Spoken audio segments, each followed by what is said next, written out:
जमील साहब, जब हम देखते हैं इस पूरे एससीओ को, तो ये गालिब नजर आता है कि भारत को निकाल के बाकी इसका जो इमेज है वो एक एंटी अमेरिकन ब्लॉक का है।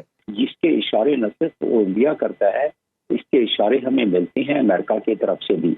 और अमेरिका की तरफ से इशारे ये हमें मिलते हैं कि वो जहां भी वो अपने कंसर्न शो करते हैं कि साइबर क्राइम, साइबर सिक्योरिटी के हवाले से करते हैं।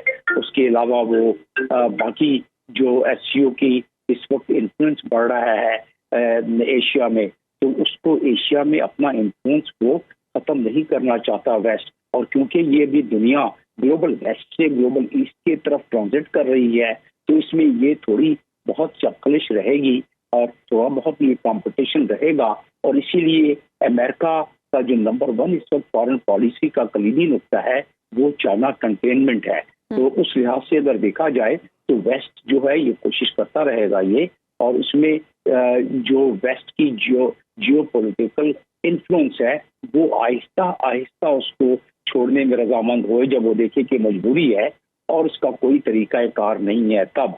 और सबसे ज्यादा उनको फिक्र इस वक्त वेस्ट को ये है, अमेरिका या इंडिया या बाकी जो अलाइज हैं उनकी, क्योंकि इंडिया इस वक्त है स्ट्रिंग ऑफ अलायंस का एक जो सबबंदी हुई है वो उसका हिस्सा है और हम स्ट्रिंग ऑफ पर्ल्स का हिस्सा है। तो लिहाजा खुद ब खुद एक सबबंदी हुई है।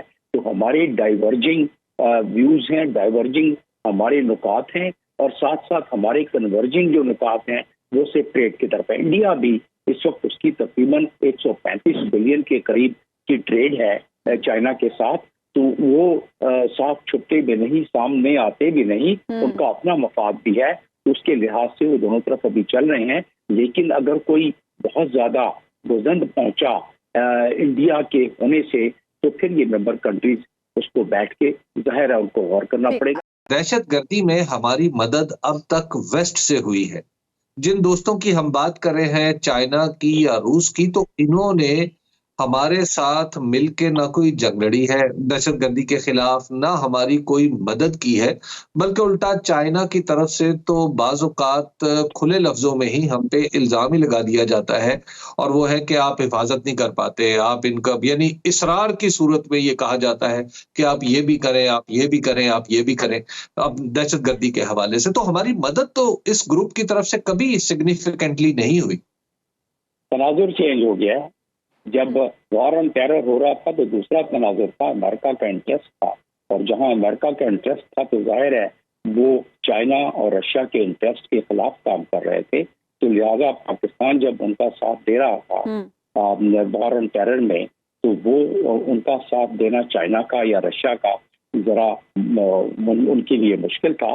अब तनाजुर चेंज हो गया है। अब अमेरिका निकल गया है अफगानिस्तान से, और अमेरिका के जो पहले अहदाफ थे उससे वो हट गया है। अभी वर्चुअली उस अहदाफ को हासिल करने की कोशिश कर रहा है।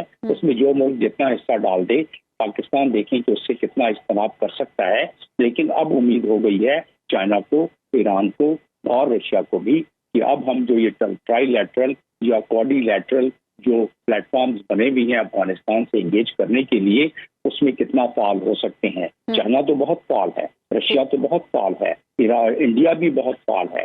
अब हमें देखना यह है कि हम कितना मुस्तफीद हो सकते हैं। जो यूनाइटेड नेशंस की मॉनिटरिंग टीम ने रिपोर्ट दी है दहशतगर्दी और दहशतगर्दों का जो वहाँ 20 ग्रुप है अफगानिस्तान में, और जो वो सॉइल इस्तेमाल करके पाकिस्तान के खिलाफ भी और उसके अलावा भी जो एक्टिविटीज उन्होंने जारी रखी हुई है, तो अब चाइना के लिए भी वही मामला है। चाइना ने हमसे ऑफिशियली भी इस चीज का गिला किया था कि ईटीएम जो है हमारे इलाके में थी, अब नहीं है।